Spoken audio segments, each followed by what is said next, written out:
All right, guys, we are back. Season 2 of AMsportsBALLERS. I'm Martin Gusterud, and with me I got Sigurd Grov, as always, or Sigurd Grov, like I learned last year. There you go. Season That's 2, a good Sigurd, one. how you feel? Season 2. I'm hyped, man. I'm hyped. It's been a minute since we made an episode, and I don't know. Lots happened in between those episodes, so there's a lot to talk about, and A lot. yeah, and a lot to talk about about what's coming up this year. So I'm excited. Yeah, almost feels like it's been like last year since last episode. Dude, it has. Yeah, it had to be That's said. so corny. Had That's to be so said. corny. All right, dad jokes. Get him out of the system early as possible, you know. Yeah. how Hey, well, you you're been, a dad Sigurd? though, so I'm all right. I just had just 2 weeks post-op right now, and surgery. start surgery. Yeah, post-operation, and I'm just starting to walk and walk in and do my little training. So it's all right. It's getting better slowly, but yeah. It's other than that, I'm good, man. How about you? How are you doing? 3 kids, like 3 kids under 4 years, all of them, going out Damn. on paternity leave in 3 weeks. So I'm really excited about that. And that's like perfect timing for me to go into the paternity leave, because then, AMsports TV takes a lot of energy around that time before the season and a little bit in the beginning of the season and stuff like that. So it's perfect timing for me to be more at home. Yeah. Well, that's gonna be good for you then. Yeah, definitely. So let's just dive into it. Let's take a short season 1 recap. Like, it ended off with Oslo Vikings winning the season, and Eidsvoll won the U17 with the Lillestrøm Starfighters. And what am I missing right now? No, I don't think you're missing anything, man. Right, really short recap right there. Like, it was a fun season. It was a fun season. It was a lot of I fun. wish we made more episodes throughout the season. We were good in the middle of the season during the Eliteserien, of course, and then we just did one episode, I think, after the summer, and that's it. Yeah. It's this summer I started working. After or I did work during the season as well, but I kind of went a little bit harder after, just because I got some time off from work when I was I was playing too, so I had I had to like collaborate both working full time and trying to have like trying to keep up with football as a full time like hobby. That's what it is now. But yeah, so it's not that easy. Yeah. What's your expectations for season 2, bro? I see you Season got a new 2, mic. Yeah, I got a new mic. I got to upgrade. Got to get into that podcast vibe, man. I feel like a real podcaster right now, just sitting here talking. I see you got some decoration in the background there too. Like, I like it. I thought you were gonna say something else there, but yeah, I do got some decoration back here. I gotta. Hey, come on, my season. I don't know if my career is coming to an end pretty soon, but hey, I got to show off what I got. So that's a cool little thing there. Yeah. I got nothing right here. I'm still waiting for something right there. So if you got any ideas what to put right there, pop them in the comments. You can put a picture of me. I got you. I can send you a jersey. Yeah, right. I do have a jersey. I'm I think it might be like a Ballers in neon, something like that. That'd be cool. Yeah, I got 2 jerseys too, but they're on the wall over there, unfortunately. All right. So let's just dive into a little bit about football in Norway right now and 2024. A lot of changes. Let's start with the 2 biggest changes maybe for the season next year. Starting with Oslo Vikings are going to play in the Swedish series. In the Superserien. They moved up. Man, and definitely for the club's point of view, for the club, it's a good move. You're moving up to a tougher season and tougher competitive. You're going to meet a lot better teams than you're meeting here in Norway. And as we've seen with the Scandinavian Cup and everything, that they're playing at a different level. So, and for the team, that's a good move. For the Norwegian Football League, in my opinion, it wasn't a good move. And I was like a little bit felt some type of way about it. But hey, it's not my business, and I wish the best for them, obviously. So yeah, I'm excited for what's going to happen here at home now. But looking forward to seeing them play in Sweden as well. Yeah, not just the Norwegian league, but it kind of killed the Scandinavian league too. Yeah, definitely. Kind of pulled the plug on that one. Maybe it was dying anyway. We don't know. But I thought it was fun to have some Norwegian and Swedish teams and Danish teams when they were in, and the possibility of maybe having Finnish team joining and making like a big Scandinavian league. I like the idea. I have a notebook, if I can find it, right here. Sorry, I have a notebook here, and a couple of years ago I wrote this up for a 2025 league. It's actually crazy. I found this just for this episode. I wrote up a like just a little sketch of how a season should be for like a new league called SFL, Scandinavian Football League, bringing and eliminating every league in every country to create one big league. Obviously, having then juniors and D1 teams here, that could play, but obviously the serious teams are playing in the SFL. And I made a pretty like 4 or 3 pages about how we should run and start that league. And unfortunately, I was kind of seeing that happening with the Scandinavian League, even though I wasn't a part of that at all. But so unfortunately, that broke down. But the reason why it broke down, though, is because I've heard that the Danish Federation actually pulled out before even Vikings went to Sweden. So I think it was already dead before they moved. They pulled out last year. So yeah. And no. They were in the league. Yeah, they were in the league, but they just couldn't play, so they had to pull out. But before this year, they said that they won't participate at all or even try. So okay. That's what I heard. I would like to know why it couldn't have worked, because man, it would have been just so much fun to have some Scandinavian competition. But anyway, for sure. Also, Vikings did a big jump and decided to play in the Swedish league, which is going to be pretty good. We're going to talk more about that coming moving on later in the show.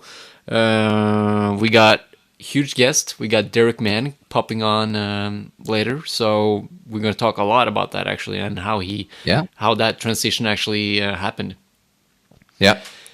And talking about guests, we're going to have Jørgen Benestad-Johansen also in from the Federation, talking about what's new in the Federation. And they got 2 new employees, talking a little bit about that and how they're going to try to grow flag football. And, it's going to be all fun. Yeah.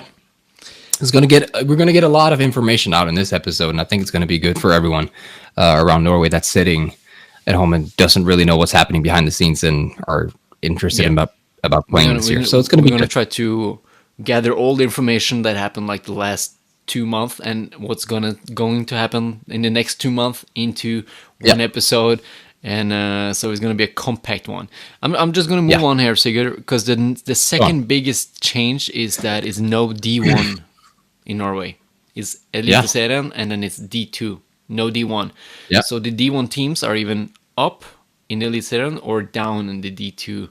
So I feel like that's a good move, like making 2 solid leagues instead of trying to spread it out into 3, and then the middle one was kind of last year was like stuck in between where half of them wanted to play in the Eliteserien or challenge them at least, and the other half didn't. So it was the series was kind of split. Yeah, I think it should have been done years ago, to be honest. I really like this move. And I think it's going to create so much more competitiveness in like the division under. Like you got the Elite Series and then now the D2 or D1. Yeah. It's going to create so much more competitiveness in there. And teams are going to eventually be wanting to move up to the Elite Series, Now there's only one step. If there's a team down there that played in D2 that's got a decent amount of players that could potentially play in the Elite Series, but they were in D2 and a lot of them didn't really have the motivation to try and go to D1 and then Elite Series. Now it's a big opportunity for those teams to make a move. And also it gives a bigger reason for people to, or for places that doesn't have a team, or maybe they had a team but no longer, to maybe join a solid D2 league.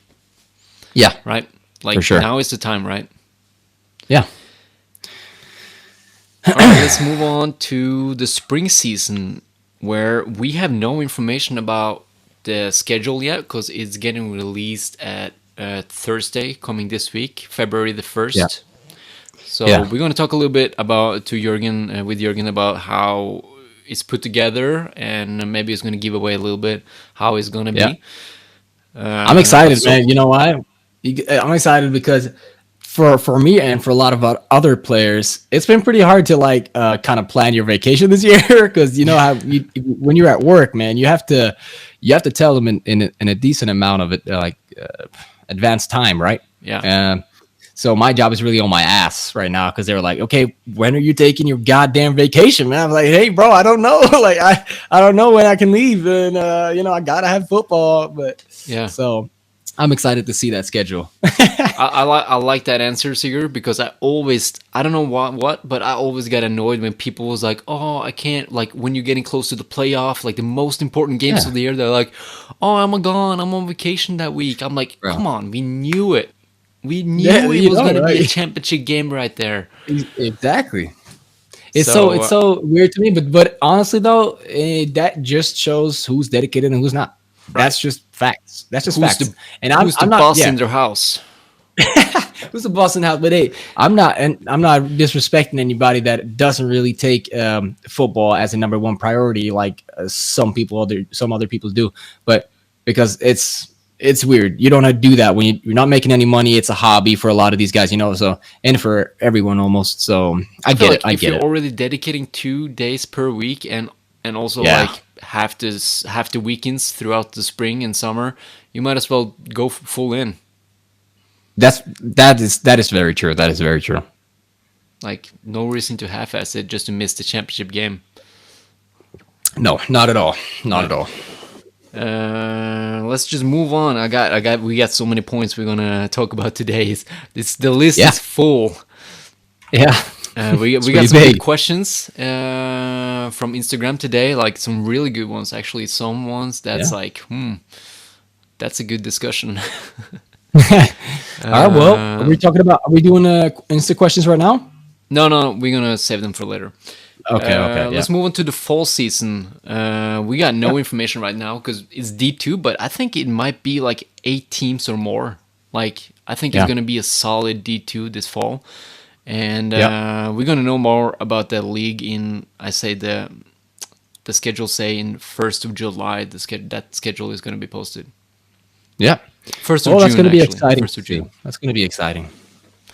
So we're gonna know more in June about the fall, and then let's go back to the Swedish series a little bit. So the Swedish top, it's Superserien. Yeah, it's 8 teams. They had 4 teams last year, so that's a big jump for the Swedish Federation. Like kudos to them for doubling their teams in the top division.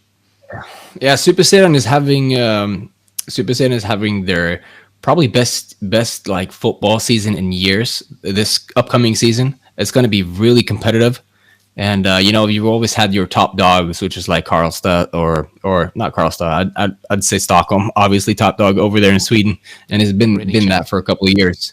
Yeah, it's been that for a couple of years or multiple. So I think it's going to be very exciting to see that Superserien league this year.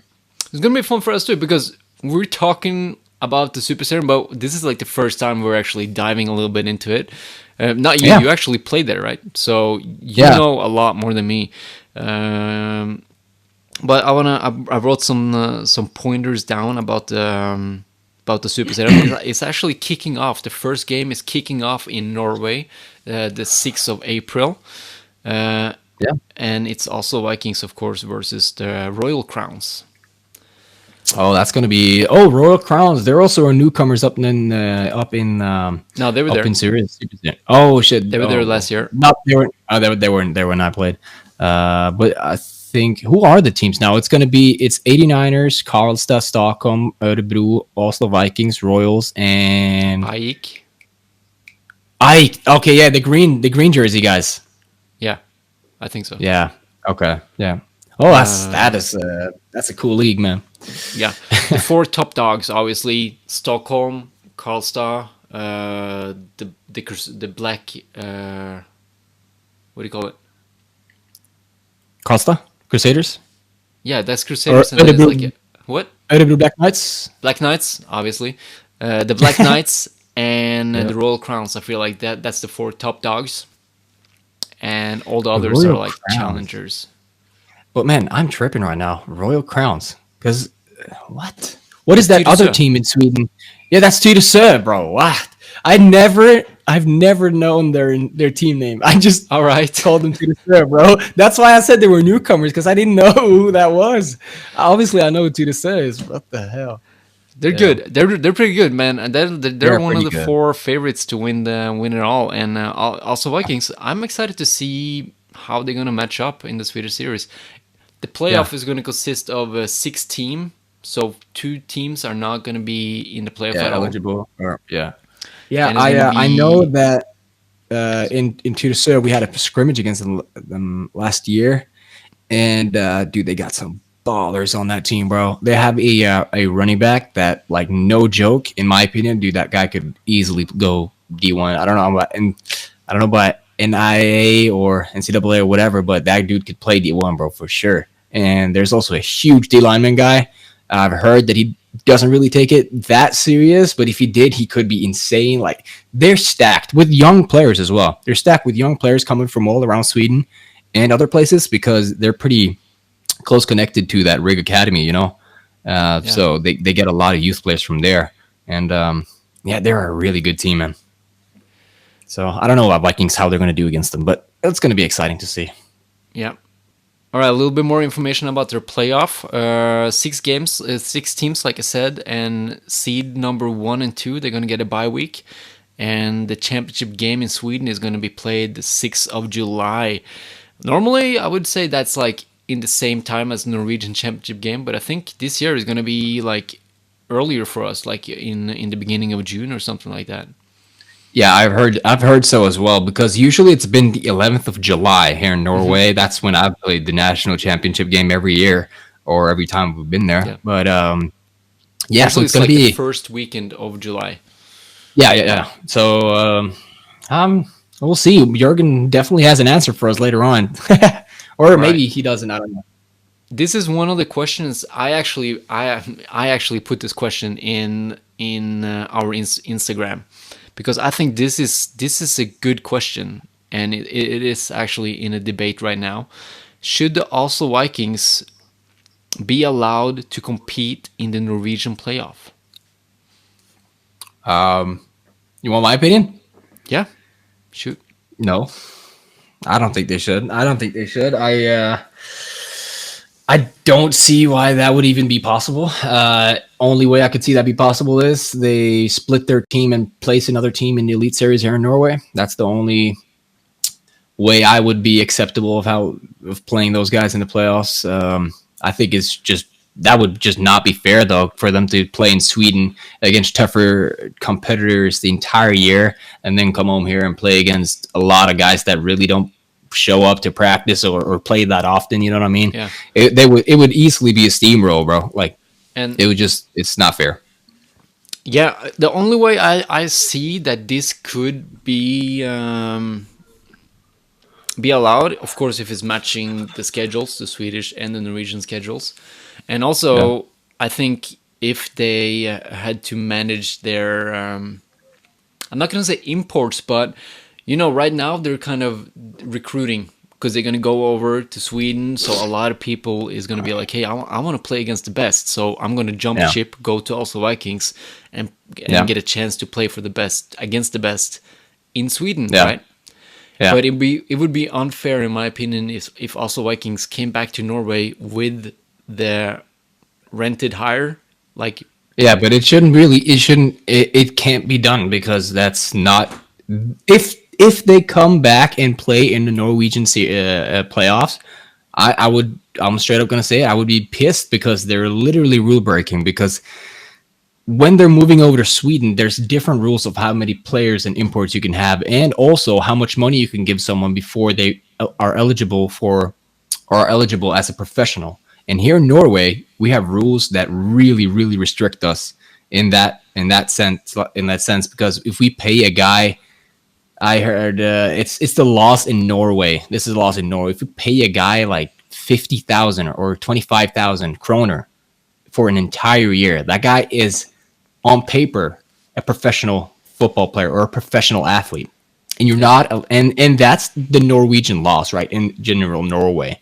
And then in the federation here in Norway, the rules are that you can't have more than one or one professional football player on the field at once. So you could only pay one guy 25,000 kroner or 50,000 kroner. I don't know what it is. I don't remember. A year. And in Sweden, there's a whole different rule setting. You know what I mean? Yeah. But that's kind of what I mean with. That's kind of what I meant with, like, they need to control their assassins. Like what I mean, because a lot of people would go to Vikings for play against the best in Sweden. Like, if also Vikings were to play in a Norwegian playoff, I think those players should jump back to their team in Norway. Yeah. Well, like let's say let's take Oslo. Let's take Vålerenga Trolls, for example. What if Christian Seterhagen jumped to Oslo Vikings for play to Sweden, and then Oslo Vikings faces Trolls in the Norwegian playoff, and then Christian had to play for Trolls? That would just not work, though. He would know it would just not work. He would know their playbook and everything. Like, that would not work at all. So I don't think that this should even be a conversation. They should not be allowed to play. I just think it would be Norwegian playoffs. It would be really unfair for Trolls to meet also Vikings, knowing, oh yeah, that's right, one of our best players is playing for their team. Yeah, that would be unfair for the Trolls. That would be unfair. That is true. That's why I think, yes, if they're rented it's also higher or not playing, like if it's like also Vikings origin guys, they could play in the Norwegian playoff. But if it's also Vikings plus all the guys that wants to play in Sweden from other organizations in Norway, that would be unfair. Yeah, I could see that. There would definitely have to be some sort of like adjustment if they were to get a spot in the Norwegian playoffs. But hey, to be honest though, like personally, I don't really mind, bro. They can bring their heat, bro. I know Eitzel's still gonna ball. We still gonna ball, no matter who's back there. But I just know that there's some people that aren't. So yeah, for sure. I just, it's just, I saw it. I got an email, and they said, like, this is the topic that's being discussed right now when they set up the series and stuff like that. Also, Vikings is or is not allowed. So I just wanted to bring it up with you. You took a good stance there, Sigurd. Like, we know your opinion for sure. That's good. Well, right. You're not more than your opinion. You know what I mean? Word, bro. All right, let's. I got a few questions from Instagram here. We might actually. I asked that question on Instagram. That similar question, and let's see. Actually, the majority says also Vikings should be able to play. No, 45% thinks they should not, and 43% thinks they should. So right now, the majority thinks they should not add up. No, because it's because I put another which says no opinion, and that holds 12%. Okay, I was about to say. So 12% is in no opinion, and 45% thinks, the majority thinks they should not. But it's tight. Yeah, well, I get it. It's fair. Possibly some of the guys also just want some more competition. That might also be it. And I could see that as well. I think the players that jump ships to play the best in Sweden, sure, go for it. Yeah. I just feel bad for the team losing a key guy. Yeah. I don't know. It's different for me, bro. I got a different stance about that. I got a stance about like respect and loyalty. That's different to me. All right. Let's But we can knock out some questions before Jørgen join us in a few minutes. And actually, let's not knock off some questions, or let's talk about this guy, man. CJ Fowler, their new import quarterback, 6'2", 220. He's a fast guy. He said he played in D1. He was all conference. He was voted as a captain, and he joined when he went to Europe in 2020. He joined a Polish team for the last 3 games of the season, and in 2 of those games they were averaging 50 points, and he scored 12 touchdowns and 900 yards. Damn, that guy's gonna ball out though. Yeah, like that's crazy. And then he went to GFL League One, where he played for the Rebels, I think. And it was a short stint in Tyrol Raiders. Yeah, Tyrol. That's Swarco Raiders, basically. Rocco, yeah.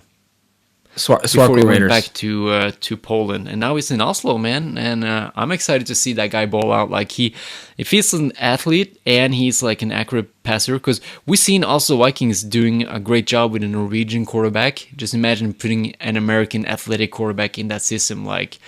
Yeah, it would be deadly. It would be deadly for sure. Honestly, though, I think the biggest change there is gonna have those guys, the wide receivers that Eitzel has, is going to have them adjust to catching a ball from an American, because that ball is coming at a different pace, bro. Like that, the placement and the speed and the power of the throws of like a professional or like an American that's done this for a long time, and definitely he's played D1 as well, so he definitely has a strong arm. It's going to be tough. It's going to take at least a couple of months for them to really adjust to how his balls are coming at them, and they have to work on that. And if they get that down, it's going to be a deadly air game from Vikings this year. I wonder if their star wide receiver is still in America at that time. Fredrik? Vikings. Talking about Fredrik? Yeah. Fjellset. Yeah, I don't know. I have no contact with them personally, but I don't know. Me too. I would like to know though. Like if you know, pop it in the comments. And we haven't said yet, if you like this product of the pod, the AMsportsBALLERS, consider to give us a thumbs up or give us a shout out or something like that. We love that shit. Yes. And we might have some big things coming up this year. It's going to be great. I think it's going to be good. Yeah. We're going to have it all, baby. We want more giveaways, more love. Nah. Well, definitely we're going to try to do some more stuff. One question here. Let me see if I can find the right one. All right, let's do this one. Predictions for Eliteserien 2024 without Oslo Vikings then, I assume. From question coming in from Jørgen here. Yeah. Jørgi. Recently featured at VG. Yeah, I saw that. He commentated the Lions game. No, a Chiefs game. Chiefs-Ravens game. So, obviously, with Oslo Vikings gone, there is remain one consistent favorite, which is Eitzel 1814s. But I'm gonna say here, like, I like the Lillestrøm Starfighters product. I like their squad. Yeah. I like their growth last year, and I'm really considering them to be a good team. Yeah. Well, I can agree with you there.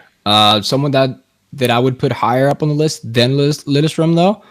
Lads. Honestly, those are guys that have been put in the back of everyone's mind. Yeah, they've been through the mud. They're also in the back of everyone's minds. Like, okay, I'm playing the I know that I'm on like some teams. I'm not going to go in specific, but hey, I've only been on one team, so you might know. But hey, like it's in the back of their mind. Oh, this is a rollover. This is a steam over. This is just the Glads game. Yo, we got this. You know, there's nothing. We just want Vikings, and I think those guys are gonna, I think they're gonna have a moment to shine this year. I also think what they're doing over at Trolls is really interesting. To be honest, I'm kind of looking forward to what they got cooking up there, because I know they have some ballers and yeah, that's going to be exciting to see. Also, I don't really know if everyone's going to play over there that I know because of the Viking situation. So we'll see what happens there. But as you said, Lillestrøm, they have a fat roster. they have probably one of the deepest rosters in Norway. So they have Definitely the most biggest roster. Like Lillestrøm, I love their growth. Just yeah. their come up, man. Like and if they can evolve some of the players they got there, they got some really good young talent, and keep evolving those talents. Keep them in house, because now is no reason for their players to. I feel like their excuse has always been, oh, our talented guys like Jørgen, who asked these questions, has run off to another team. And right now is no reason for the players to run off to another team anymore. So they can really grow their own product and really take a hold of a spot in the Eliteserien. And that's like the opinion that I've gotten, or like the opinion that I've gotten after talking to some of those guys, because they're really just trying to brand out, doing their own thing over there, being a group of young guys just having fun playing football, and that is always going to be dangerous. Always.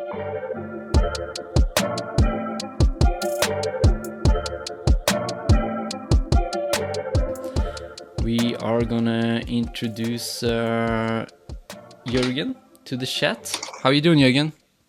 Hey, how are you guys? I'm doing fine, thank you.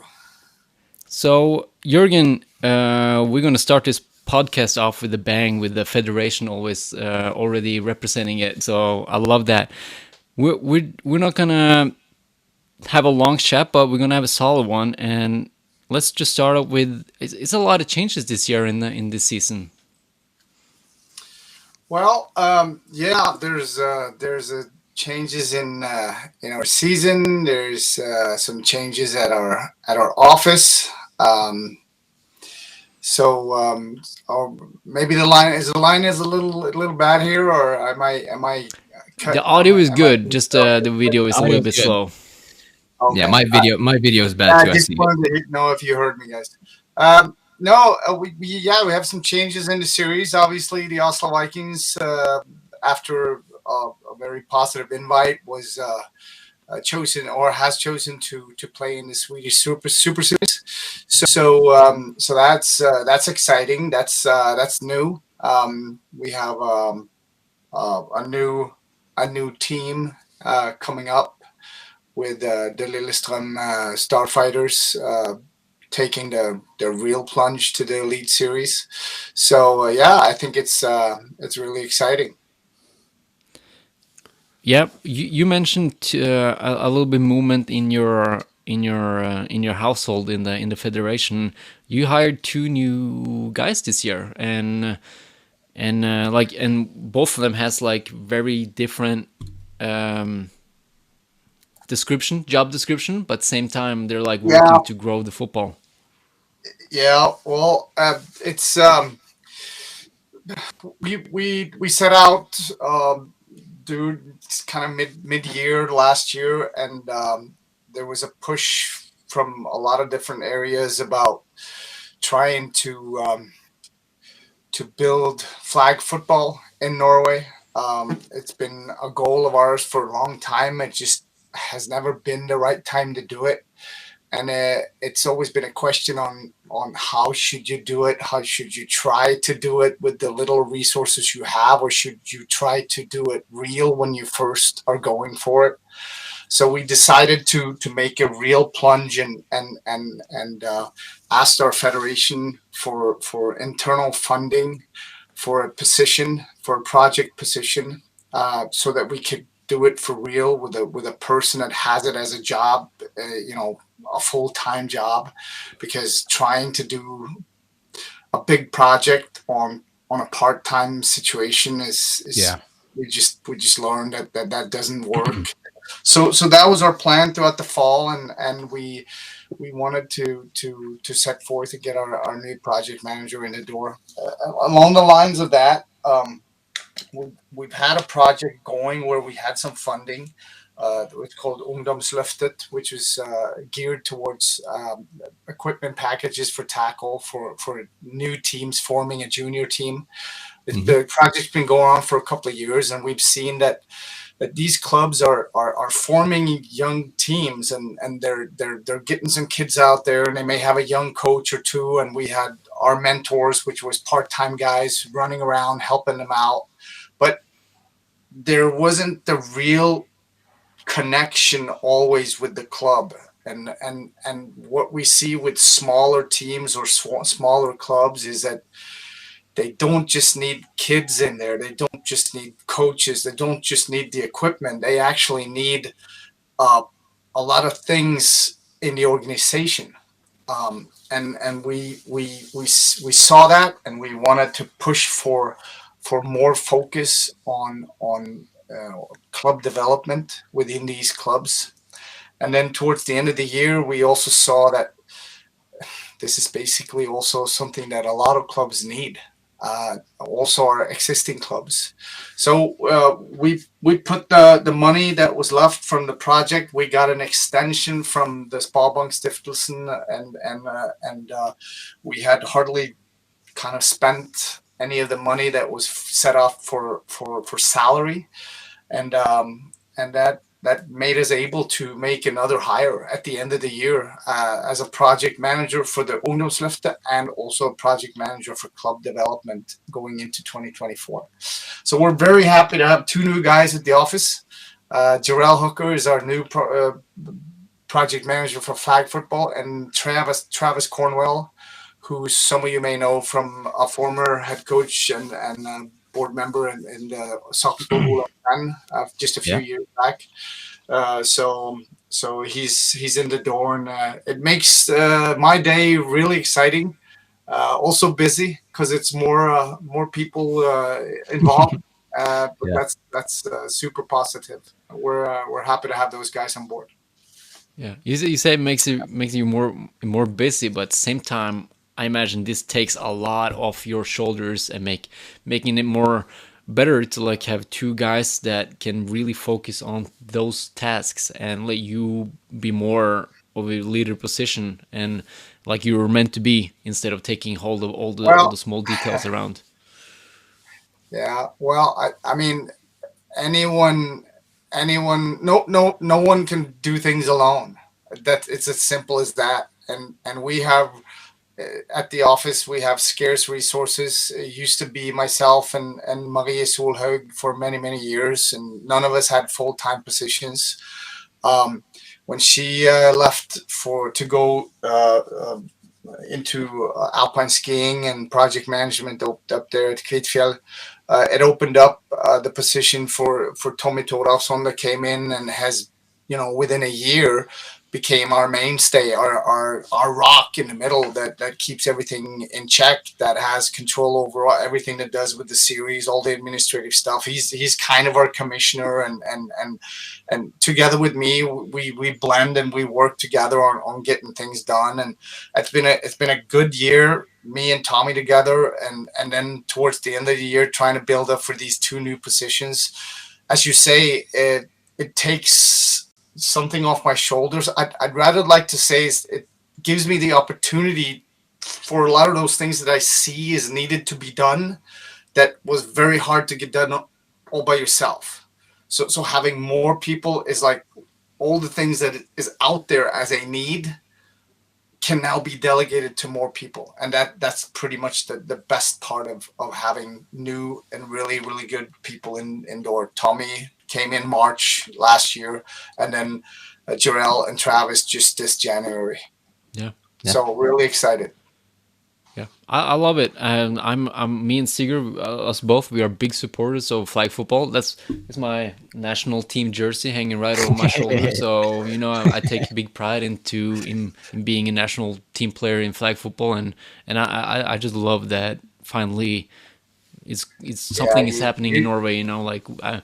I'm super excited to see how this can evolve in the years to come, and I'm like, hey, flag football is like perfect for us. Means not Sigurd, he's still playing American football, but for me, like, who still maybe got that itch, but you don't want to dress up and risk those shoulders and stuff like that. So I'm almost just starting to work out just to play flag. That's awesome. That's awesome.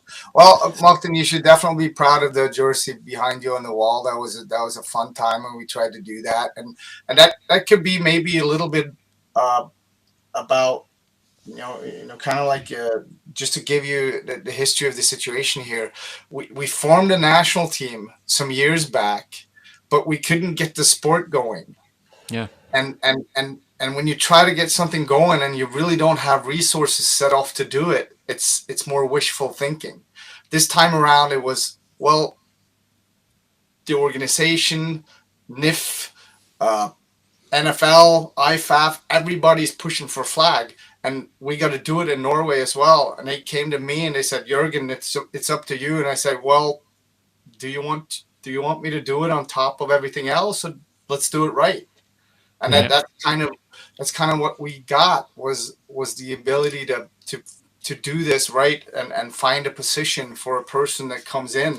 We have the funding now for the year, and one of the things that we were looking for with the flag football project manager was a seasoned leader that could kick down some doors, but also had some experience in gaining funds and doing that kind of work as a project manager, where you find the money for years to come to run what you want. And that's one of the things that Gerald brings into us. He has a lot of that experience. He's done that before here in Norway, even though he's only lived here 7 or 8 years now with his family. He's worked in several projects where he's gained a lot of money for large idrettsklubs, flere idrettslag here in Oslo. So that's one of the experiences that he's bringing to the table, and we're very excited to see what he can do. And we're trying to partner with the NFL flag. We're trying to partner with everybody, and NFL flag is gonna be there, but it's gonna take a little time because they're a big organization and things are not moving really, really fast. But Jarell has already set his sight. I mean, he wants a Norwegian team in the Olympics in 2028, and hey, that's awesome. I'm not gonna stop him. If that's his goal, I'm not going to stop him. Let's go. Yeah, that's awesome. You need a head coach.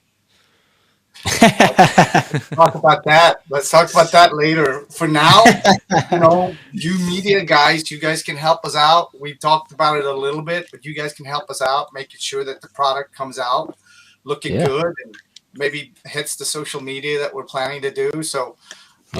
You guys haven't seen the last of me when it comes to working with you guys on the flag football side. That's awesome. We definitely. We're definitely up for that. Yeah, we definitely want to challenge all the teams that already have some football, some football program to try out flag. Try to buy. I think your federation has like flag kits to lend to teams, right? Yeah, well, we have some for teams. All the Norwegian teams would get kits so they can use it for recruiting and to go to schools and stuff like that. So that is about to be launched. Our new flag football website is planning to be launched on February 2nd. So that's close. That's going to be really shortly coming up here. And since you mentioned yourself and challenging others in flag, one of our, it's not completely in decided yet, but one of our big plans for the national tackle football final that comes up in June this year is that we're going to have a flag football festival on the same weekend in Oslo. Oh, yeah. And on the Sunday after the NM final, it's going to be for kids and youth. And all the kids and youth are going to exhibition and halftime and stuff like that at the national final tackle football. But on the Friday, guys, we're going to have an old boys tournament. Hey. On the Friday of the national championship this year, we're going to have an old boys tournament. And I challenge everybody to do that. That's why he mentioned you, Martin. Yeah, all. He didn't mean old boys. He means just dads. There's a difference. Yeah. Well, let's just rephrase. I'm challenging all ballers. Yeah, ballers. There you go. Using the correct term, as always. Yep. I got one last thing I want to bring up to you, and that's the series. The schedule for 2024 is coming up. It's getting released the 1st of February, and you're going into a meeting on Wednesday night, right? To find out all the details and making it before it makes it official. Can you tell us a little bit about the process? We're really close. We're really close. It's looking very good. To be honest with you, we have um, we have a square number of teams in the Elite Series. There's 4 teams there, and then there's 4 teams in the U17 series, and it gives us a chance to do uh, a pretty nice setup for all teams. Also, one of the good things this year is that Easter is quite early in the year, so we're also going to be able to have the national final prior to school being out, because one of the ideas we had when we saw the Easter being early was we wanted to make a festival with the NM. When we have the championship final for the Elite Series, we're going to have the championship final for the U17 on the same day as a double header. Yeah, That's going to be awesome. really, really excited to get the kids out in the limelight there. But also, with that, we are able to give some of the teams joint bye weeks when we have those terrible weekends of holidays in May there, where all the kids go with their parents and do that. So we're staying off some of those weekends. The teams get 2 or 3 games and then a bye, and then maybe 3 or 4 games in the middle and then a bye before they do the playoffs. So it's a pretty nice setup. I think everybody's going to like it. Not all teams are super happy about every detail that comes out, but we had an awesome meeting with all the teams about what they wanted to do. And one of the things that came out that was exciting as well was that many of the teams were willing to do double headers with their under 17s, both at home, but also traveling with the men's team and the U17 team on the same bus to go to away games. So we're trying desperately, and we have managed to not have any team play on the same day at different sites with their senior team and the junior team. That's one of the most important things. So we don't get that.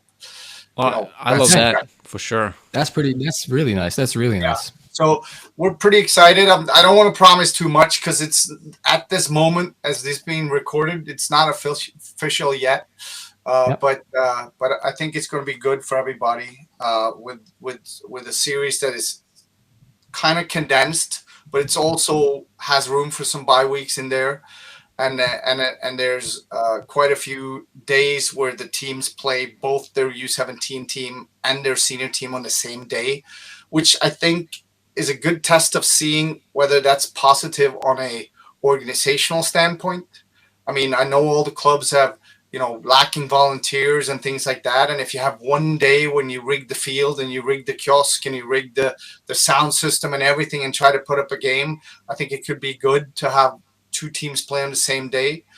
It may be hard on some coaches that we know are senior players and they're also coaching their junior teams.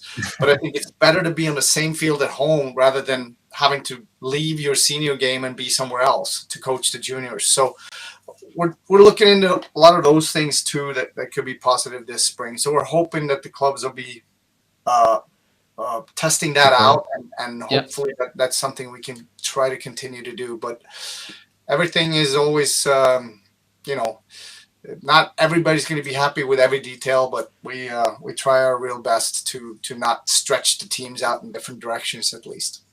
Yeah, I think that's a great move because several reasons. Personal reasons are 2 games in 1 weekend, perfect for streaming, both of them. Like, I don't need to move too much. So that's my personal reason. But the other reasons are, when I was a kid playing youth football, I loved when our game was at the same day as a senior game later on, because I love that feeling of, being in the presence of the veterans, like, and after, like, they were watching our game before and we were watching their game after, like, and then we could talk about it was just so much more football in focus, and instead of playing the game and going home, you play the game and then you watch the big dogs do it. You know what I mean? Like the players that can really play. I think that even from a recruiting perspective, or at least a fan perspective locally, if you're a youth player, Bring all some you friends. want is for your friends and and the girlfriends or the girls that you want to be girlfriends with. You want them to come to watch your game. And if you could sit with them in the stands afterwards and show them a real game when the men's are playing, that's going to be more exciting, because then they saw your game and they understood, a little of it, and then you can be with them and watch the next game and then explain it to them, and it's even faster and harder hitting. So that could be a way of elevating the fan atmosphere and everything. So I'm hoping the teams really try to take advantage of those football days.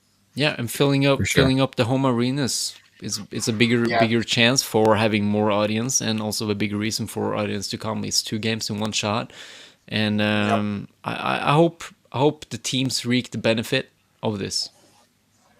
We'll have to see. I mean, every year is a little different. We've done some things last year about our competition rules. We've simplified some things.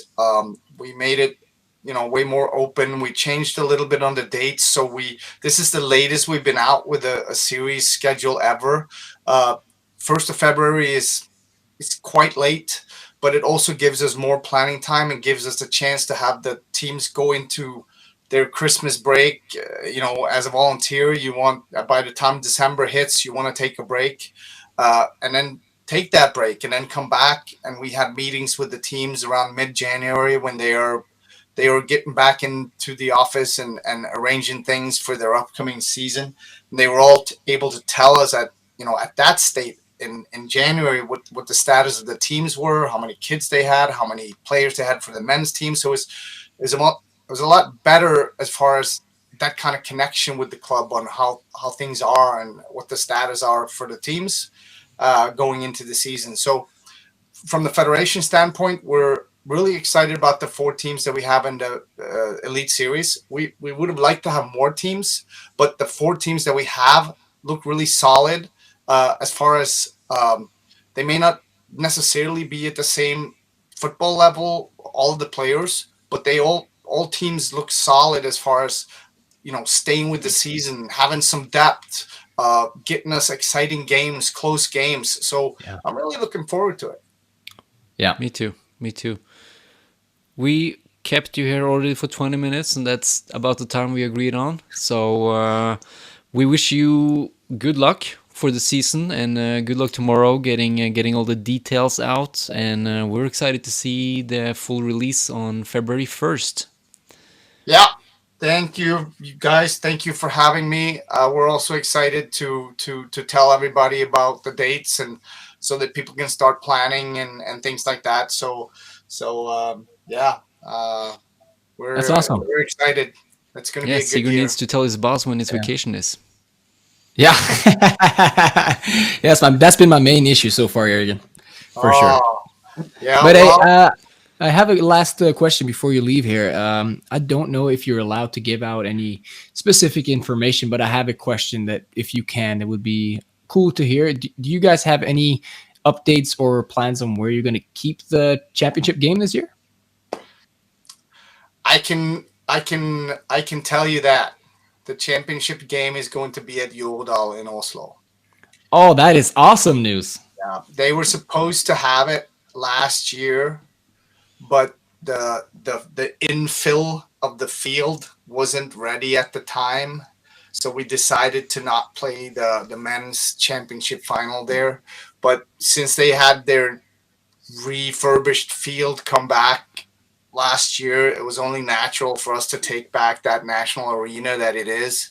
Yeah. So we decided really, really early to tell the Vålerenga Trolls and the Jordal that they were going to partner with us for the national final this upcoming year, summer. So that's where it's happening, and that means that we're going to try to do our flag football festival in and around the Jordal area as well on the national championship weekend.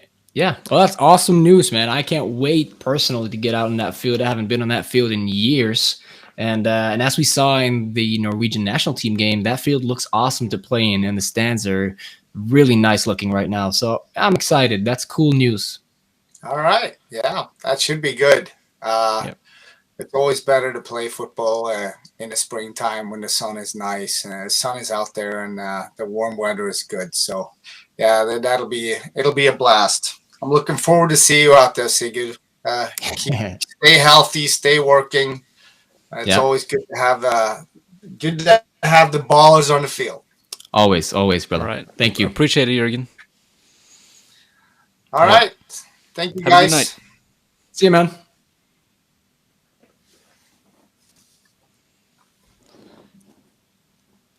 All right. That's a lot of good information there. A lot. Anything you want to pinpoint or talk about in after? Oh yeah, no, I was just gonna say that was a really good interview, and that I'm super excited to test out Yordle this year. Yep, that was a good interview. He gave a lot more information than what I thought he would. I thought he would be more cryptic about the things, but he was open, gave us a lot. I love that the teams get to play the senior and juniors at the same day. I love that because I loved it personally as a player when it was set up like that. Yeah, I remember playing in a halftime show mini game between a seniors game, and that was just like the highlight of my junior career, U13. bro. Yeah, bro. That shit was so fun. So that's awesome. That's going to be really cool for the younger guys, and also going to be cool for the senior guys as well, like seeing the upcoming talents, you know? That's actually one of the things that really made me play American football, really like American football, was when I started U13. I didn't know shit. Like I was the worst linebacker you ever had on the field for sure. But our first scrimmage, it was the same game as Icefall Interfortis met Team USA back in 2006 or something. Yeah. That's Safe Stadion, baby. Exactly, and it was 2,000 people in the stands, like rocking. It was a concert stage. For halftime, and also we had the scrimmage on the field. Like that just felt super cool to play in front of 2,000 people. I wasn't old enough to play, but I was there and that event is like one of the things that made me fall in love with football. Just watching that entire event, and I love this. I love this fucking sport, bro. I love this damn sport, man. I just have this memory from that game. It's like du hast. Yeah. If you guys don't know, that's Eitzel's old run-in song. That's what the senior team back in the day used to run into. That's OG Eitzel song. Yeah, that's an OG Eitzel song, bro. Yeah. All right, we're gonna move on a little bit. We already been chatting for I think like 1 hour or something. So.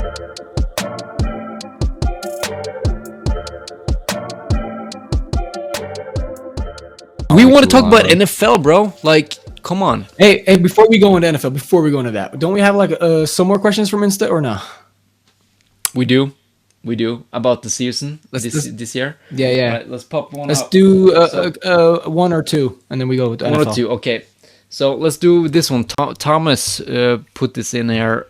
When you look at football in Norway for the last 15 years, we gain more teams but we are.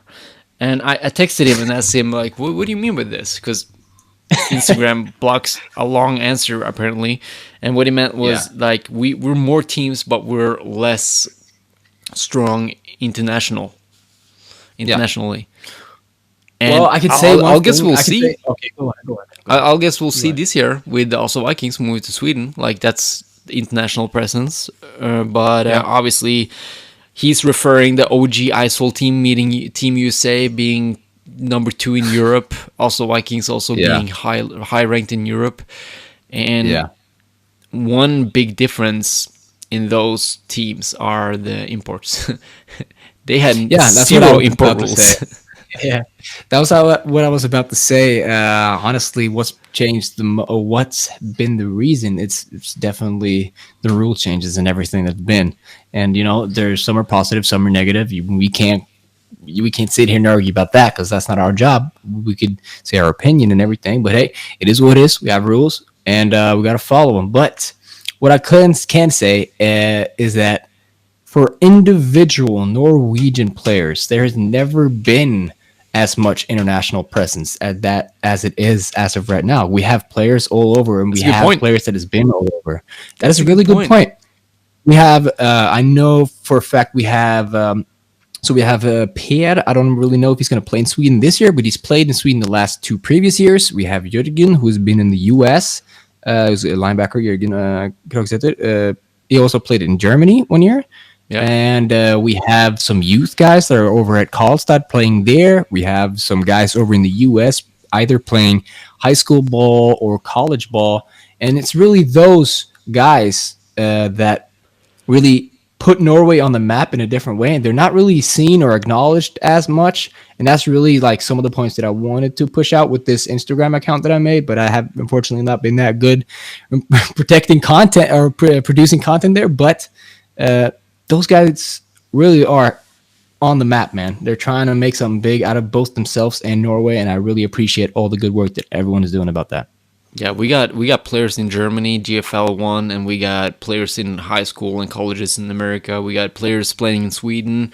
That's about what I know. Like, I think Denmark too. We got players. Yeah. So for sure, we got more international individual presence, but not the team presence. Yeah, and that's all right. If you see it as that, it's because of those rule changes that we've had, and it's because I could say why those rule changes came in, or not exactly why, because I wasn't there making the decision. But why I think it is because got too dominant. That is true. They got too dominant, but also on the second hand, we wanted to focus on Norwegian Norway product. Yeah, Norwegian development and Norway product. Right. But in my opinion, it was a little bit too early. But it's fine. We're still going to grow as a sport. All right, good question from Sigurd here. The guy who had pick six against you. I was about to say, man, bro, that guy haunts me, bro. I swear to God. Oh, bro, shout out, dude. Shout out to Will Sewell for that blocking too. That was crazy play. Brutal. But he asked you a question. What do we pretty much said our opinion about also Vikings moving is both good and bad. Like everything is both good and bad. But I like it. And but he asking if we're gonna do some media coverage in that league too. Sweet. And we are actually currently working on signing a deal with the Oslo Vikings for their home games. Yeah. That's good. I know that the Swedish series has their own production thing, though. They have a SVT Play. They're like SVT Play and also SVT, which has been producing some of the games in Örebro. And their league is different, and they already have like their setup, but now it's going to be different because they're bringing in an international team. So it would make sense that we could bring over a Norwegian guy as producers of those games, like you, Martin. And stuff like that. Yeah, I actually I'm currently just buying equipment like crazy because that's all I do, I guess. No, actually I made some investments. I got two unboxed Amazon packages right in front of me right here, and I think I invested like $50,000 this year towards next season. Damn, that's some money right there. Yeah, actually, it's a good point. I want to point this out. If anybody is out there and they want to work with American football, with me and Sigurd, being a commentator, being a cameraman, being a producer, I need some help right now because covering the Swedish series and the Norwegian series, I'm risking to have multiple games in the same day. So I need to build. That's why I'm investing, because I'm building 2 crews that's gonna work individually, and I need people to do those jobs. And Sigurd, I paid you. I paid all the guys. Yeah. Like I tried to pay you guys fair. It's not going to be like a top dollar salary, but you're going to get the guy who worked the most for me this year. He had he had a good bonus. Like I'm trying to take care of my boys. So if you there sitting there, you're an ex-player. You're a friend that just invested in American football. You're a youth guy that's just you just love football, those are the best, like, and you want to help out, give me a call, give me a text on Instagram, whatever. Like, I'm currently recruiting. Let's go. Let's go. Right? Let's go. And the best part, you don't need to be a baller. You don't need to be a baller, but hey, everyone's a baller. Hey. All right. Thank you for that question. Like that. One more, okay? Then we're moving on. Oh wait, we had that question before. Okay. What, that one too? All right, so this one is also about predictions, but this one is including. All right, let's do these two, okay? Because Marcus, he had a question here about like who's the favorite. Because I'm gonna say Eidsvoll, because you are the one who faced Oslo Vikings in the championship game the most time in the last 5 years. Simple. Yeah. It's call me whatever you want. It's obviously Eidsvoll. They've had the most success under Vikings. Obviously, they've had the most success the last 10 years or 5 years. But Eidsvoll has been a close fight between those two. Yeah. So Eidsvoll's definitely the favorite. You can call me biased, but I'm not. But hey, I don't like it. I don't like being the top G, bro. I understand that I've always been on the team that's like somewhat of an underdog in you. Yeah, like, bro. I got that dog in me, bro. Like, no, but for real. So this is gonna be different. It's gonna be different for some of these guys for sure. On this team, and I'm excited to see how we all handle the pressure of being U17, bro. Yeah, it's gonna be. Let's go U17. Yeah, let's go. What's your predictions? I know nothing about if Eidsvoll and Lillestrøm is a team together. They are. I don't know neither. All I know is that I see some guys over at U17 practice, and as of right now, that's not enough to fill a roster. But that's all I could say. But that's at practice. I don't know what's going on behind the scenes in U17. Right. What? Do some recruiting, man. It would make. I gotta do some recruiting, bro. Hey, they're not paid. Nah, bro. I ain't getting paid for that. Nope, I ain't doing that. I gotta put some money in my pocket before I do that. Yeah. But it would make sense if they still do a collab of sorts, but. Obviously, it would be better if they both were individual, but I don't know if Eidsvoll or Lillestrøm could do it. If they don't have a team together, I think Oslo Vikings is my favorite for win the U17. Yeah, I would probably say Oslo Vikings as well. They're definitely going to get a lot more attention now with that Sweden move, so probably a lot of young kids are deciding to go to Oslo Vikings in their mind. It's like, okay, I come here, play U17, ball the F out, and I get eyes from the top Gs that, playing in Sweden or international. So definitely they're going to get some help there.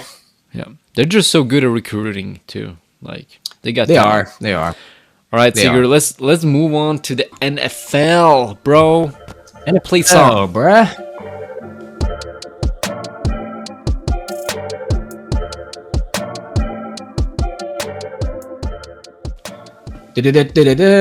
No. Yeah, let's go. That's ESPN, right? Yeah. No, it's not. Is that ESPN? Yeah, it is ESPN, I think. I have no idea. The best song is the bell song. Oh, dude. I think that's the NFL song. Thursday Night Football. No. Thursday Night Football, bro. That's That's the best one, bro. You know which one I mean, though? Yeah, I think so. That's Amazon right now. Maybe they kept the same song. Anyway, the season is done. It's 2 teams left. Kansas City Chiefs and 49ers. Before we go to the Super Bowl, let's talk a little bit about the season. You're a Steelers fan, right? You made the playoff. Did make the playoffs. Did also choke in the playoffs, but hey, it is. What do you think about that new OC hire? Hopefully a good move. The thing with the Steelers is all of these past years has always been Mike Tomlin handling all the staff hires inside the house. They've been hiring from inside the house, but this year they've made a decision to have a collaborate hire from the GM and the guys above and the in-house. So this is not purely Mike Tomlin's decision, and I like Mike Tomlin, so I trust his decision. But if he's agreed upon it, then it's cool. I'm excited. All right, I'm just letting you know, like Patrick Mahomes' era he's getting closer to done. Because I hope so, bro. I'm tired of watching that dude, bro. Because Anthony Richardson, he's healthy next year, and he's ready to rock. Colts almost made the playoff on a backup quarterback, bro. Dude. I'm gonna say it. Anthony Richardson should have been a runner-up for, or if he wasn't injured, he would have been a runner-up for Rookie of the Year for sure, bro. That guy's balling. Easy. He already beat CJ Stroud in one game. They met. Yeah, he had 2 rushing touchdowns. He's a baller. Richardson is a baller, bro. I just hope this year was like injury fluke, like just crazy injury things happen, because he got injured like 4 games in a row and ended the season, of course. I hope that was a fluke and not a fucking sign of how the future is going to be. Yeah. If you think about it though, aren't you kind of mad that we've all, like in the NFL, every fan, we've all struggled with having like a solid quarterback for a long period of time. But dude, look at Packers, bro. They've never had a shitty quarterback, bro. Imagine that. Brett Favre. What do you mean, bro? Brett Favre, Aaron Rodgers. Yeah, it's insane. It's annoying. They've never had it. It's super annoying, bro. Like, it gets me mad, bro. Brett Favre, Aaron Rodgers, and now Jordan Love, who's actually, not gonna lie, bro, that dude's got the play style of both. It's better than all of them. He's better than both of them, and he's got the play style of like both of them. It's kind of crazy. It's kind of crazy. It would have been like watching. It's today's Monday, and obviously I watched Lions 49ers games this morning because I didn't stay up late. I think you did, but I didn't. And I did. Holy shit! I thought Lions was gonna bring it home, leading. What was it, like 24-7 at a point? Yep. I was like, I'm so happy right now because I put money on the Lions. Same, bro. Same. Bro, I was about to celebrate. I was like, yeah, let's go. Yeah. Went to make coffee, came back 24-24. What the fuck? Exactly, bro. It's insane. It's actually insane. And that's just like it's such a choke. And this weekend has been tough, bro. For every NFL fan who's not a Kansas City Chiefs fan or 49ers fan, I know you guys are feeling it. You know, we all wanted the Ravens and the Lions to win. Nobody wanted that outcome that is today, but hey, it is what it is. Still gonna have a baller of a Super Bowl. But the Ravens choked super hard and the Lions choked super hard. That's crazy. That sucks. That both of those teams choked, though. They had it. Ravens never had it. See they just never could get it. They did, bro. Their motion was just so crazy, and their defense was unstoppable in the second half, bro. Like, literally, I don't even think Kansas got a first down they definitely didn't get a first down in the fourth quarter, and they didn't get a first down in half of the third. And if Zay Flowers didn't... Okay, all right, let me hear. Yep. They could not develop a run game. They couldn't. Zero chance. Look at the stat. Look how many yards that the running backs got. I'm not looking at Lamar because when he runs, it's always when it's a broken pocket and no open wide receiver. So that's not a run play. That's just a broken play that Lamar is good at making the best out of. Yeah. Yes. But that also annoyed me so much because that dude this year has been coached by this new OC that they have. He's been coached so hardly on... Yeah, he's been coached so hardly on being in the pocket, like having pocket knowledge and just staying in the pocket, which he hasn't done for previous years, where he's just been rushing. But he's obviously he's done a lot of good stuff.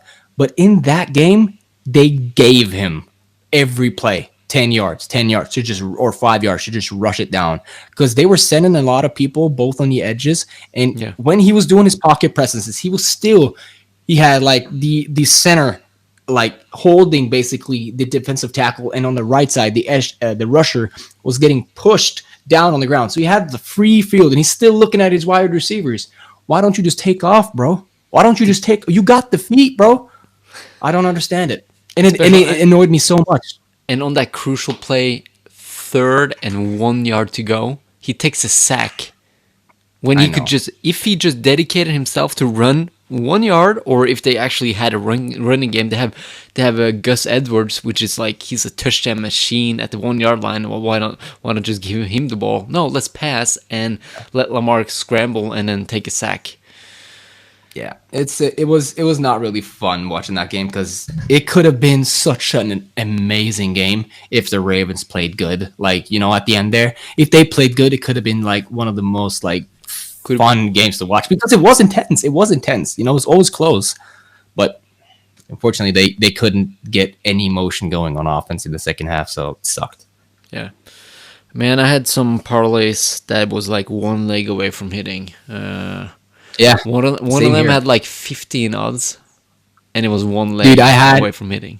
Oh, damn! I had Gibbs for like a good amount of yards, and I had St. Brown on a good amount of yards. St. Brown already checked that parlay down in the first half, and Gibbs, bro, rushing for like hella yards yesterday, in the first half at least, and then I had like the Lions win, and and that just crushed it. That just crushed it all. Destroyed it. So I shouldn't have put that money line in there, bro. Why'd I do that? All right. Let's talk about that last play well,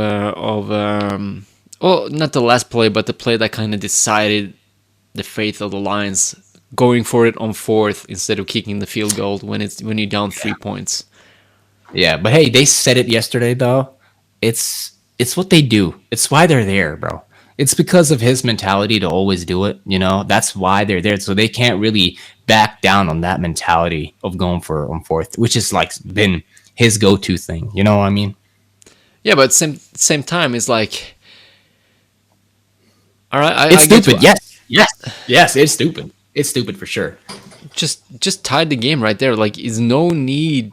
It was like how much time was left on the clock? Like 4 minutes. Like, if they even went down and scored, yeah, the 49ers would have still gotten the ball. Just tie the game and give the ball to 49ers. Maybe they'll leave enough time for that had to score once again. I guess, I don't know. That had to be rough though, bro. The players on that Lions team had to sit on the side because they saved their timeouts, but it wasn't enough. So the players on the Lions sideline just had to sit there and wait for like at least 5 minutes to just see them losing. They had to sit there. That must have sucked, bro. That must have sucked so bad. Oh, yeah. Dude, I feel bad. All right. Currently on Instagram, I'm having question. Who's going to win the Super Bowl? Chiefs or 49ers? What do you think, Sigurd? I don't know. I feel like the script says that Taylor Swift needs to be on the Super Bowl podium. You know what I mean? So, probably the Chiefs. But I'm hoping for 49ers, bro. I'm just gonna say I don't like the Chiefs, bro. Come on. All right, I got 120 people on this vote so far. 71%. That's a big number. Chiefs. For sure. No, 49ers. Oh, really? Let's go. Yeah. All right. 29 on the Chiefs. That. Well, we'll see. I'm not going to say anything. That's not even even. That's not even even, though. It's not even, Steven. Bro, but it's nobody wants to see Taylor Swift for the 900th time, bro. Nobody wants NFL that. Does. You know what I mean? But NFL does, bro. That's why I could go into crazy conspiracy shit in here, bro. But I'm not, bro. NFL scripted. You know they brought in that. It's been so many good memes this year about that. It's been so funny. Yeah, I love the guy writing with a pen, and the ink is instantly on fire when he's writing, and he's like, when the NFL scripters writing. Right? Yeah. That's so funny. That is so funny. Dude. I mean, I'm gonna take my hat off to the Lions. They had an incredible season. I would have loved for them to go to the Super Bowl just to experience it. Same. Maybe not win it, but just to, hey, we went to the Super Bowl. We went there, yeah. I know 0 Lion fans, but I guess that would be good for them. Same. I heard it's been rough. Yeah. I don't know any personally, neither fans, but I really fell in love with how that team played football this year, bro. They played fun football. That OC is a really good guy. He's a really good coach. They did like 3 flea flickers, bro, in that championship game last night. Lions? It was sick. They did like 3 flea flickers, like hand off to the running back, and then he tosses it back to the quarterback. Yeah. Like that's like you don't really see that many people do that. Yeah. I didn't notice. Yeah, I think they got incompletions on all of them, but still, it's cool just to see how like a playbook is being used to its variety and how it can be used, because nowadays you see a lot of the same stuff from everyone. You know what I mean? So yeah. All right, it's time. Who do you got, it's bro? It's time. Yeah, predictions. We want. I want to go in with scores too. Like, let's go all in here. Okay. All right. Maybe we were lucky. All right. Maybe we were lucky. Don't follow our predictions, guys. Don't put a parlay on this. Do it. It's probably ain't gonna hit. Do it. No, I am. If you do it, share it with me, bro. I'll do it with you. I'll go for it. Oh, okay. All right. Okay. Well. Okay. I'm gonna predict a high-scoring game. I'm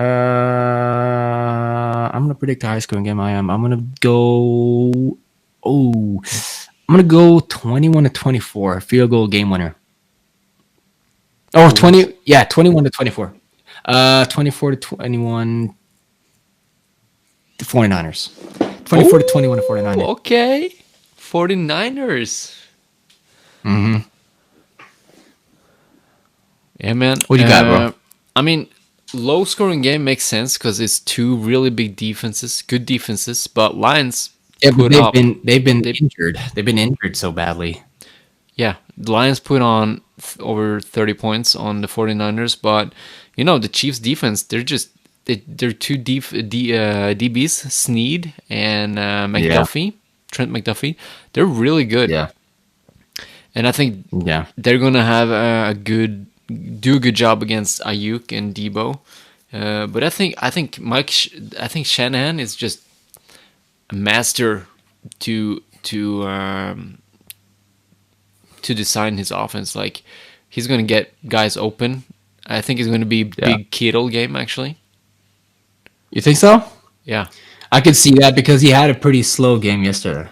Slow game. So, he didn't have a catch until second half, I think, and then he had a few balls. But I always knew him getting the ball. I knew Debo was going to have a huge game yesterday. Yeah. I knew it. Yeah. But it annoyed me that I had I had a parlay on him in the division. No, not the divisional, but the previous round, and he got injured, so that sucked. Yeah, but he started really good though. You know what? I like the 49ers, but I'm gonna go with the Chief win here. 28 to 24. 20-24, yeah. All right. 28 to 24. Okay. All right, so you think it's gonna be 21-21, 49ers hitting that game-winning field goal that I'm saying, and then the Chiefs coming back with a low time on the clock with a 1-minute drive, scoring the game-winning touchdown. That's what you think, right? No, I was actually thinking the Chiefs in command all the fucking game. Oh, okay, all right. And just Brock Purdy getting pressured, getting wrecked, but he's managing to putting some points on the board in the end of the game to make it look closer than what it was. Yeah, I can see that. Dude, that guy woke up last night, though. He did. We got one more thing before this podcast is finished, so stay tuned. It's an interview with Derek Mann, so we're just going to jump to that right now.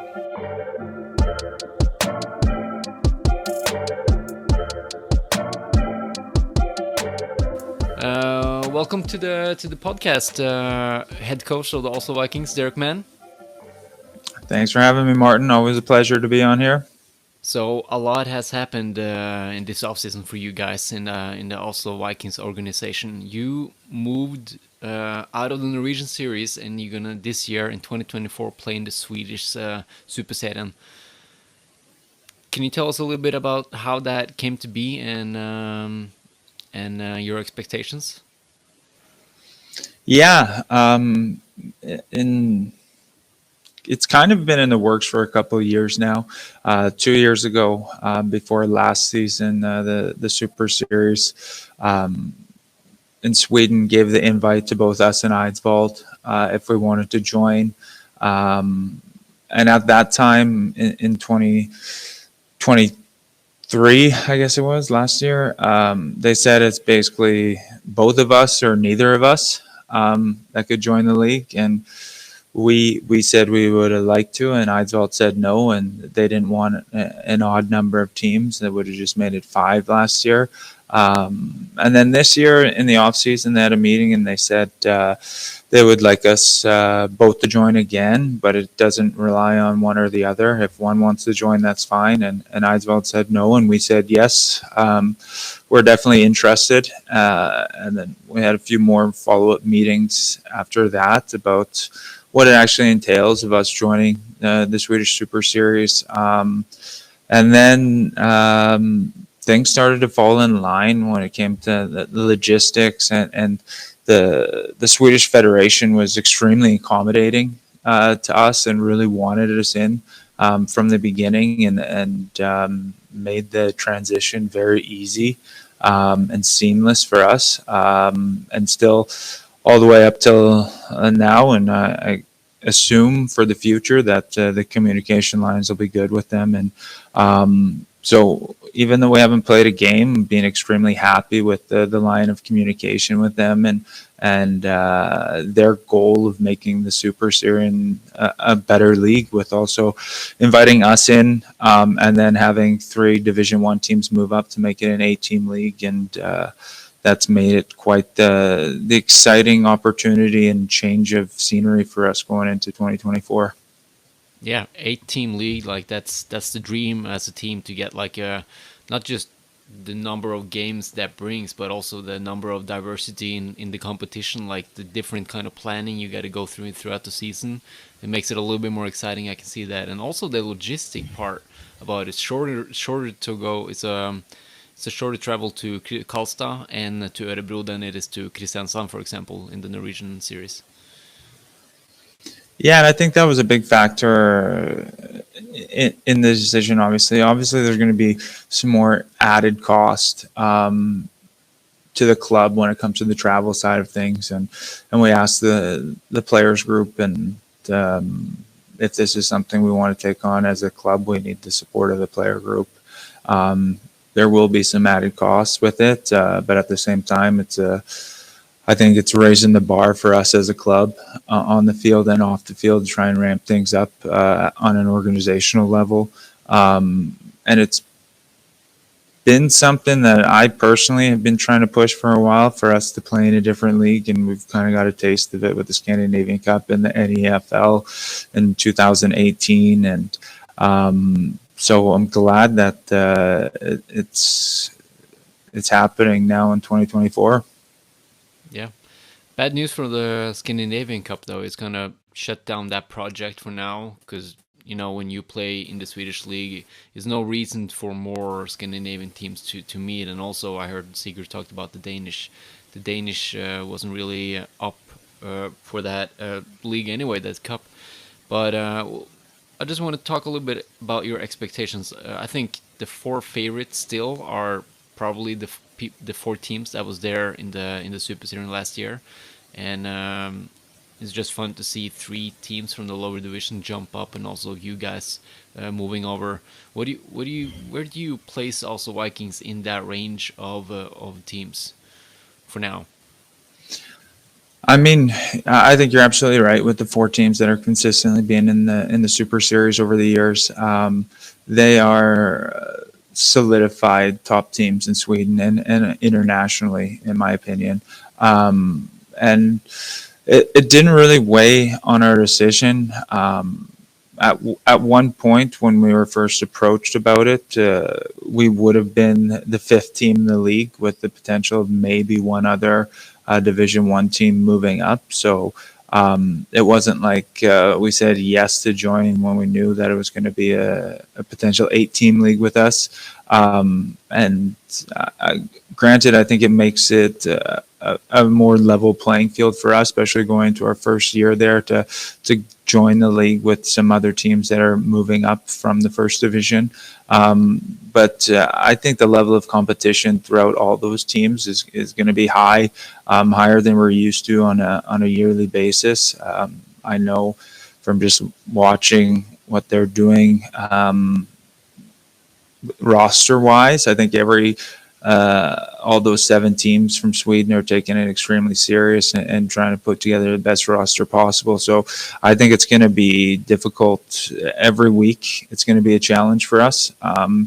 I don't honestly know if we'll ever go into any games as the favored going into any games, and that'll be a different scenario for us, which I think a lot of the guys on the team are excited to have that aspect going into football games, and that's something that we've always strived for, and we wanted to be able to kind of take the leap. We've played international games over the years, but we really haven't taken that step to consistently win international games, and we think this is one of the steps it's got to be to get us where we need to be.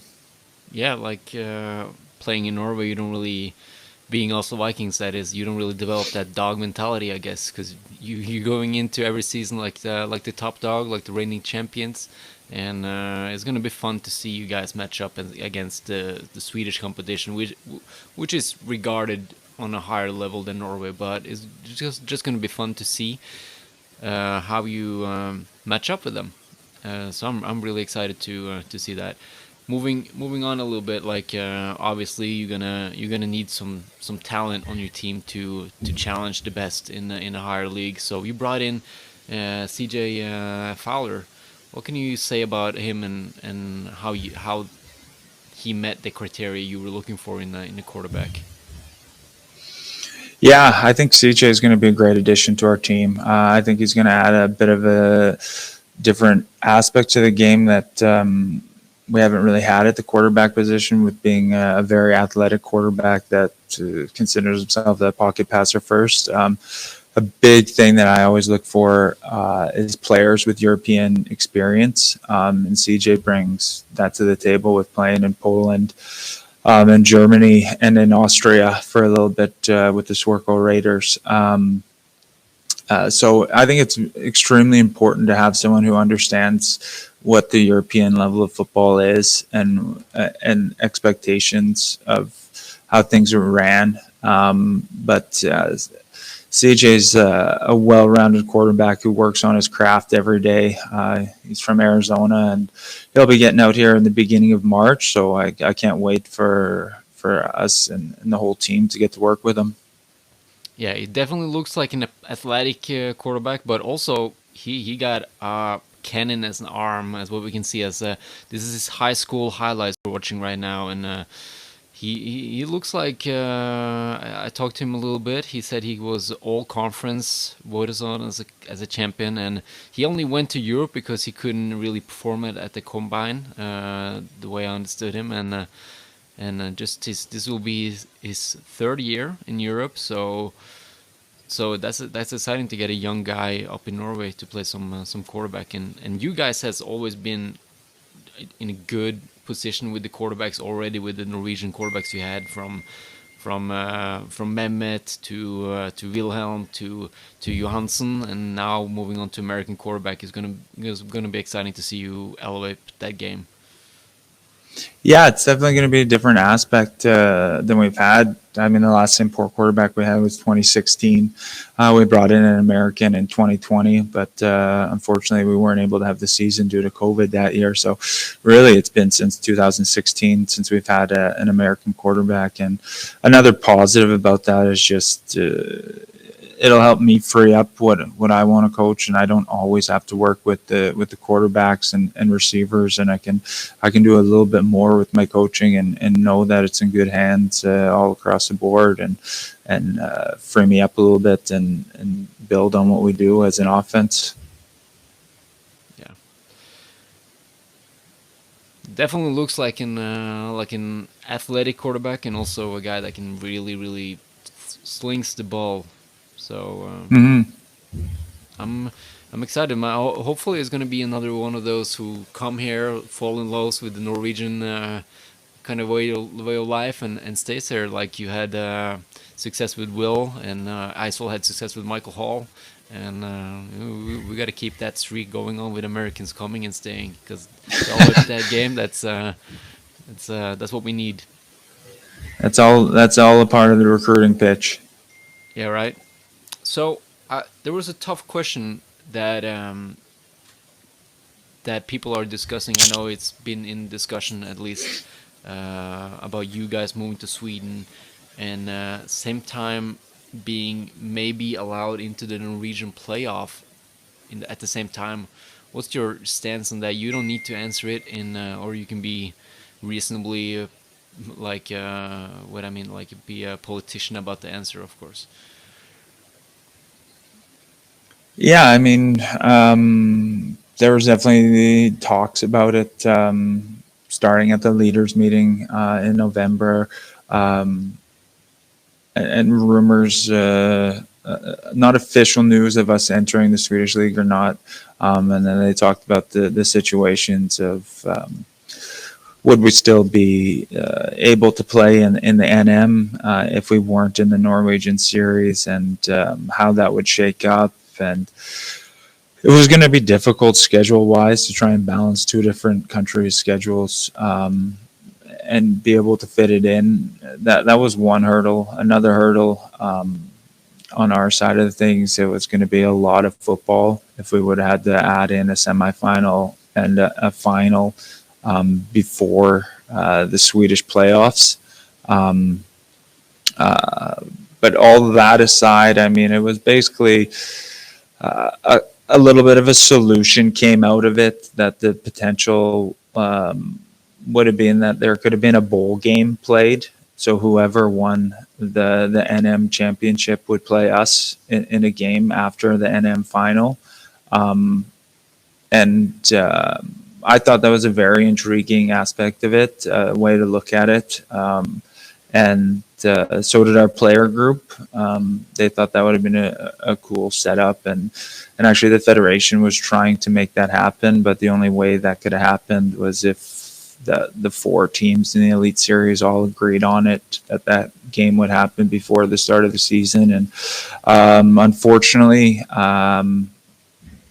not everyone was in agreement on that. That they wanted to have that bowl game, but the option was there for us to play in the NM. The original proposal was that we'd get the third place seed in the playoffs and go into it and play the semifinals and then the finals. But there was a lot of challenges trying to juggle the Swedish series schedule and the Norwegian schedule. Yeah. So you probably know more than me, because it sounded like in your answer like you already knew that this is not gonna happen. Yeah, I definitely knew that it wasn't going to happen, because it's been a talking point within the clubs and the federation level for a while, because we expressed our interest to still be able to compete for an NM, and if we weren't able to do that, hopefully we could find a middle ground with having a bowl game, and that unfortunately was not able to come together either. All right, so it's gonna be like an all Sweden year for you, no matter what. So maybe Yeah. it's easier for you guys. Then you don't need to risk any success in the Superserien over a bowl game. That doesn't really matter on the stat sheet anyway. Yeah, it was just, I mean, the one thing that was, we were eager towards doing it was that our players wanted to still be able to have that shot of being NM champions. But sometimes you can't have the best of both worlds. And I believe Yeah, that's definitely the case here in this matter. you definitely would have been the first team in the history that would have been eligible to take championship in both in two countries at the same time. That would have been fun. But Yeah. I guess for now the focus is just to reach the playoff in Sweden, 8-team series. So you're gonna two teams are not gonna reach the playoff. So I guess that's mission number one: reach the playoff and take it from there. Yeah, absolutely. I mean, this in the summer of 2023, we set some pretty high goals for ourselves as a club, and one of the main goal that we're trying to drive off of is be a top three team in Scandinavia within the next 3 years. And then this opportunity came up after we had our meeting about that, and we all felt like this was the first step to try and make that achievement happen within the next 3 years, and we got to get thrown into the fire. I'd be a complete hypocrite if we didn't take up this opportunity, because there's been so many years I've been trying to get Division One teams in Norway to move up to the Elite Series, but they haven't wanted to. And then we get the opportunity to move to a higher league, and we can't turn that down. So I think at the end of the day, it's going to be the best for Norwegian football as a whole, and hopefully us in the long run as well. So I don't really know too much about the Swedish import rules. I know it's a little bit different than Norwegian rules. Can you explain a little bit what you're allowed to do now that you're playing the Swedish league? Yeah, I think now it's kind of more similar to the new rules that just got adopted into Norway. But the Swedish rules are you're allowed to have two North American imports on your team, professionals. And then if you have those two, you can have another six non-homegrown players. And that can be guys from other European countries, or guys who it's regardless of their nationality. Actually, it can be guys who are American that never played college football, or basically guys that it's a bit difficult to explain, but because there's a few different variations of the rules, not variations of the rules, but ways they classify players. So in theory, you could have 8 paid players on your team. All right, that's good to know. So hopefully we're going to see a stacked also Vikings with some American and maybe some European and Scandinavian talent, right? Yeah, hopefully that's the goal. All right. I got a last question before we finish this off, and that's very simple. What's your Super Bowl prediction? That's a good one, man. I can't go against Patrick Mahomes and Andy Reid. I think they've saved their best football for the playoff run, and they've shown it. And I mean, he's playing mistake-free football and not turning the ball over. And I mean, the 49ers got a great team overall. I think they got more talent, but they don't have Patrick Mahomes calling the shots. So I think it's going to be an exciting game, and I'm actually going to be on the VG TV Super Bowl panel doing the game in the studio. So I'm excited to be able to watch that, and not so excited to stay up till 6 in the morning and watch the whole thing, but I'm excited to be a part of that. And it's going to be an exciting game, a rematch from a couple of years ago. So it's going to be good. Yeah, myself, I was dreaming about a Lions Super Bowl. I'm not a Lions fan. I just like the fairy tale stories, but for sure, it's definitely is the two best teams moving on. So It's going to be a good one. We got, I think, me and Sigurd, we did a prediction, and I think I went for the Chiefs myself. So we're on the same track there. There we go. All right, Derek, thank you so much for dropping by, and hope to talk to you soon. And if not, I wish you the best of luck in this off season coming on, most important off season yet. Absolutely, and thank you very much for having me. And keep up the great work, man. Thanks you.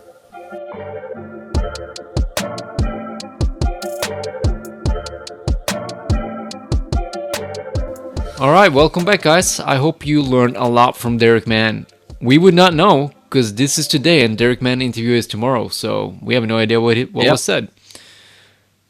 But we assumed you probably learned something cool. Yeah, probably said something cool, some cool information about the Vikings. Yeah, and what they're doing. All this year. we wanted to say right now is we hope you're gonna have a very good Super Bowl. Super Bowl party and all that. I hope you celebrate with all your friends. Have those chicken wings ready and all that.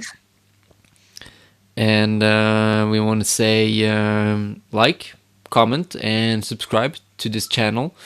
And also, if you want to work with American football, contact me because I'm currently hiring for cameramen, producers, all that. We're gonna train you up. We're gonna make you work like a team because I'm assembling 2 teams right now. And anything else, Sigurd? No, thank you guys so much for watching episode 1 of season 2. And we made it, bro. Season 2. You made it, bro. Season 2, we made it. And this year is going to be a little bit more. I think it's going to be a little bit more content coming up from us, and also a little bit more better production because now we have it. We know what we're doing a little bit more now than we did last year. So, guys, be sure to stay tuned on what's coming out. Yeah, we're going to try, but no promises. Yeah, no promises. Yeah, Sigurd's got a new mic, so we're going to use it, that's for sure. That's for sure. I have to now. All right, well, let's sing. All right. Ball out. Ball out, baby. I just knocked my mic down.